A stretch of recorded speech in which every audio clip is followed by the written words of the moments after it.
तो जो हमारा पेपर होने वाला है CVET PG के लिए, और ये जो क्वेश्चन पेपर है COQP11, ठीक है, COQP11 जो हमारा क्वेश्चन पेपर है, इसी के थ्रू हमें ड्यू LLB या BHU LLB या किसी भी सेंट्रल यूनिवर्सिटी जो CVET PG के अंदर पार्टिसिपेट कर रहा है उसमें हमें एडमिशन मिलेगा, ठीक है।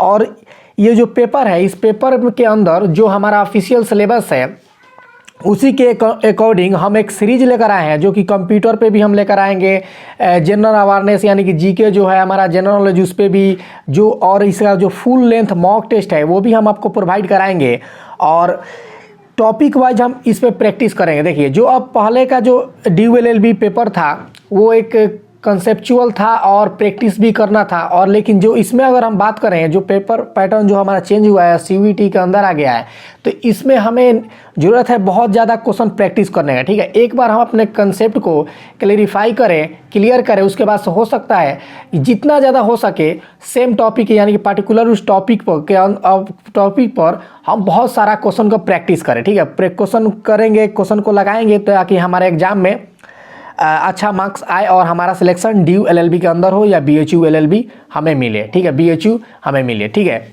तो इसके लिए हम ये सीरीज स्टार्ट किए हैं, और कंप्यूटर के टॉप 250 क्वेश्चन, ऐसा ही हम आपको GK का और इंग्लिश का और फुल मॉक टेस्ट भी हम आपको प्रोवाइड कराएंगे। तो चलिए हम स्टार्ट करते हैं। जो हमारा फर्स्ट क्वेश्चन है वो है who is the father of computer. Computer के फादर किसे कहा जाता है या किसे जाना जाता है, ठीक है। तो इसका जो करेक्ट आंसर बनेगा वो हमारा बन जाएगा चार्ल्स बेबेज।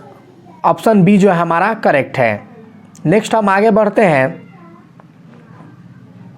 सेकंड नंबर पे, the term computer is derived from, ये कहाँ से डेराइव किया गया है कंप्यूटर वर्ड को, ठीक है। तो ये जो डेराइव किया गया है लेटिन वर्ड, ऑप्शन लेटिन से, तो लेटिन वर्ड ऑप्शन डी जो है हमारा करेक्ट है। नेक्स्ट हम आगे बढ़ते हैं। देखिए, सारे क्वेश्चन इंपॉर्टेंट है और सिलेक्टेड क्वेश्चन है, जहाँ से स्टैटिक लाइक क्वेश्चन बनता है वहाँ से, जो कि आपके एग्जाम में पूछने का बहुत ज़्यादा चांस है, ठीक है। और ये हमारा प्रैक्टिस बेस्ड अब हमारा ये पेपर हो चुका है, तो हम बहुत ज़्यादा प्रैक्टिस ही करेंगे। Which of the following is also known as brain of computer.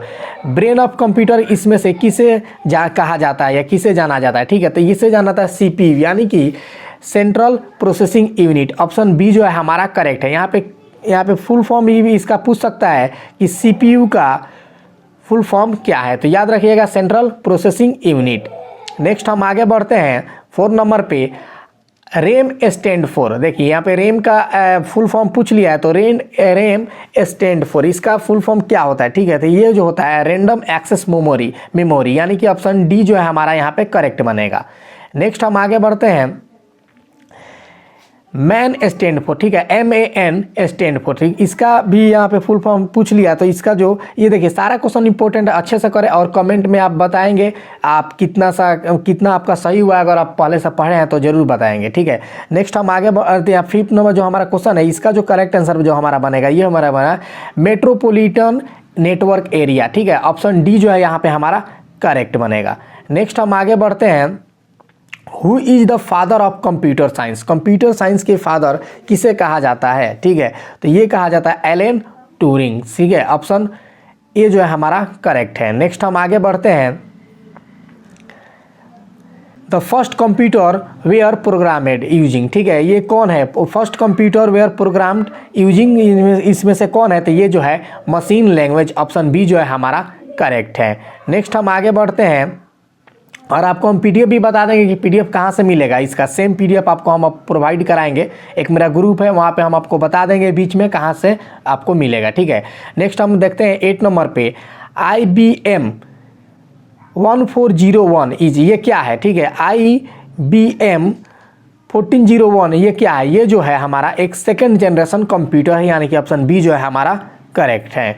Next हम आगे बढ़ते हैं, और फर्स्ट जनरेशन कंप्यूटर का नाम आप कमेंट में जरूर बताएं। विच of the following is a part of the central processing unit. Central processing unit का इनमें से कौन पार्ट है, ठीक है। ये जो इसका जो करेक्ट आंसर बनेगा ये बनेगा arithmetic and logic unit. Option D जो है हमारा करेक्ट है।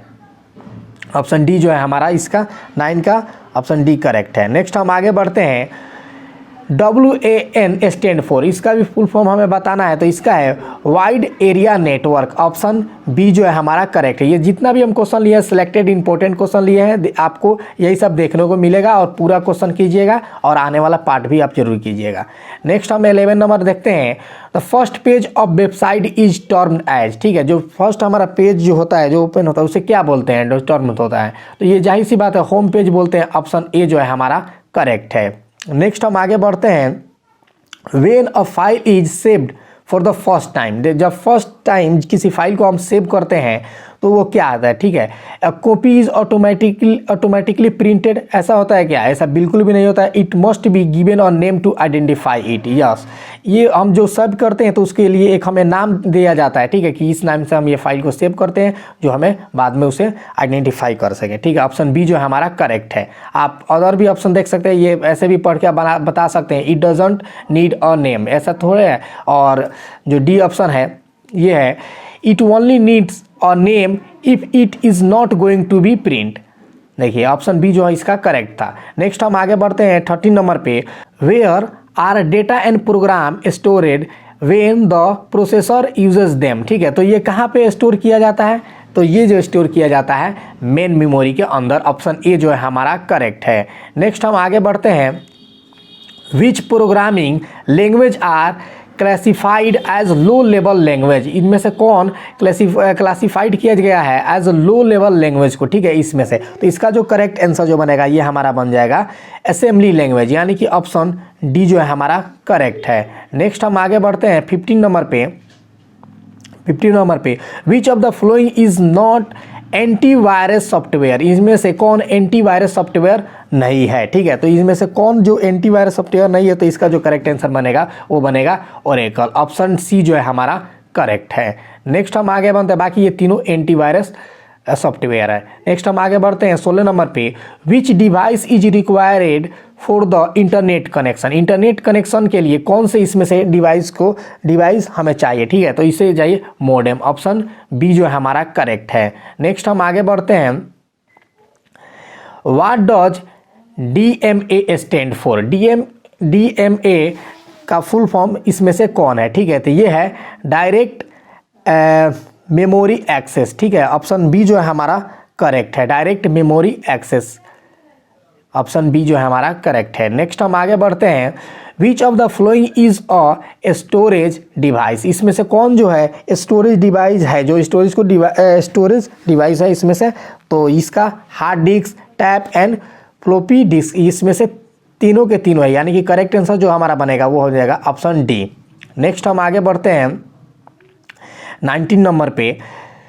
What is a light pen, light pen जो है ये क्या है, ठीक है, ये जो लाइट पेन है बेसिकली ये क्या है, तो ये जो है हमारा एक ऑप्टिकल इनपुट डिवाइस है। ऑप्शन डी जो है हमारा करेक्ट बनेगा। यहाँ पे ये क्वेश्चन है what is a light pen, तो ये क्या है, optical input device. Option D जो है हमारा करेक्ट बनेगा, ठीक है। नेक्स्ट हम आगे बढ़ते हैं 20 नंबर पे। BCD इज, ये क्या है, ठीक है, ये जो है एक basically binary coded decimal. Option A जो है हमारा यहाँ पे करेक्ट बनेगा। नेक्स्ट हम आगे बढ़ते हैं 21 नंबर पे। विच of the following is first generation of computer, first generation computer यहाँ पे बताना है, तो ये है EDSAC, यानी कि ऑप्शन ए जो है हमारा करेक्ट है, और ये हमारा सेकेंड जनरेशन है जो कि हम आपसे ऊपर बताए थे। नेक्स्ट हम आगे बढ़ते हैं। Chief component of first generation computer was, तो ठीक है, तो ये कौन है, तो ये जो है इसका vacuum tubes and valves. Option B जो है हमारा करेक्ट है, याद रखिएगा। और नेक्स्ट हम आगे बढ़ते हैं। The computer size was very large in, जो कंप्यूटर साइज था वो बहुत बड़ा लार्ज का जो बना था वो इनमें से कौन सा जनरेशन में बना था, ठीक है, इन चारों में से। तो इसका जो फर्स्ट जनरेशन का जो कंप्यूटर था वो इसका बहुत ही बड़ा ये बना था, ठीक है, वेरी लार्ज। ऑप्शन ए जो है हमारा करेक्ट है। नेक्स्ट हम आगे बढ़ते हैं। Second generation computer were developed during, second generation का यहाँ पे टाइम पीरियड पूछ लिया गया है, तो ये कब ये डेवलप्ड हुआ था, तो ये जो डेवलप्ड हुआ था हमारा 1956 टू 1965। ऑप्शन बी जो है हमारा करेक्ट है। और फर्स्ट जनरेशन का टाइम पीरियड आप कमेंट में जरूर कमेंट करें। नेक्स्ट हम आगे बढ़ते हैं।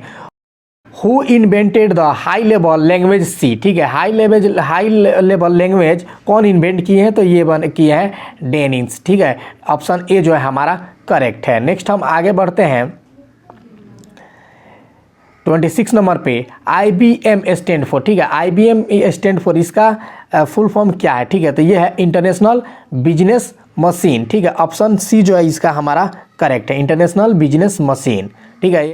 आगे बढ़ते हैं 27 नंबर पे the father of C programming language, ठीक है, C father of C programming language ये कौन है, ठीक है, तो यही है डेनिस रिचर्ड, ऑप्शन ए जो हमारा करेक्ट है, ऑप्शन ए जो है हमारा यहाँ पे करेक्ट है। ऊपर हम आपसे पूछे थे ये कौन इन्वेंट किए थे, तो वही इनके फादर भी है लैंग्वेज थी सी प्रोग्राम लैंग्वेज का, ठीक है। नेक्स्ट हम आगे बढ़ते हैं BIOS स्टैंड फॉर, ठीक है, तो ये इसका जो फुल फॉर्म क्या है, ठीक है, ये जो है एक बेसिक इनपुट और आउटपुट सिस्टम है, ठीक है, तो इसका जो करेक्ट आंसर बनेगा वो हमारा बन जाएगा basic input output system, option A जो है हमारा करेक्ट है, ठीक है, ऑप्शन ए जो है इसका हमारा करेक्ट बनेगा, ठीक है। नेक्स्ट हम आगे बढ़ते हैं what is the other name for programmed chip, ठीक है, इसका अदर नेम क्या है प्रोग्रामेड चिप का, ठीक है, तो इसका है रोम, ठीक है, रोम का यहाँ पे फुल फॉर्म भी यहाँ पे पूछा जा सकता है, ठीक है, रीड ओनली मेमोरी इसका फुल फॉर्म होता है, याद रखिएगा, ठीक है। नेक्स्ट हम आगे बढ़ते हैं 30 नंबर पे जो कि इस पार्ट का लास्ट क्वेश्चन है, ऐसे ही हम कंटिन्यू करेंगे और बहुत ही इंपॉर्टेंट सेलेक्टेड क्वेश्चन लेके आएंगे स्टैटिक लाइक, जो कि आपके एग्जाम में इंपॉर्टेंट है, और ये क्वेश्चन में इस पेपर को क्रैक करने के लिए आपको एक बार कंसेप्ट को क्लियर करें, बाकी जितना ज़्यादा हो सके उस टॉपिक पे जाके प्रैक्टिस करें जो ये टॉपिक मेंशन किया है, ठीक है। और device which is not connected to CPU is called, जो डिवाइस जो CPU यानी कि सेंट्रल प्रोसेसिंग यूनिट से कनेक्ट नहीं होता है उसे हम क्या बोलते हैं, ठीक है, ऑफलाइन डिवाइस, ठीक है, ऑप्शन सी जो है हमारा इसका करेक्ट आंसर बनेगा, ऑप्शन सी, ठीक है। तो इसी के साथ जो हमारा पार्ट फर्स्ट है ये कंप्लीट हुआ, और आप हमारे चैनल को सब्सक्राइब कर सकते हैं, आपको हम फुल मॉक टेस्ट भी प्रोवाइड कराएंगे। तब तक मिलते हैं हम अनदर पार्ट के साथ।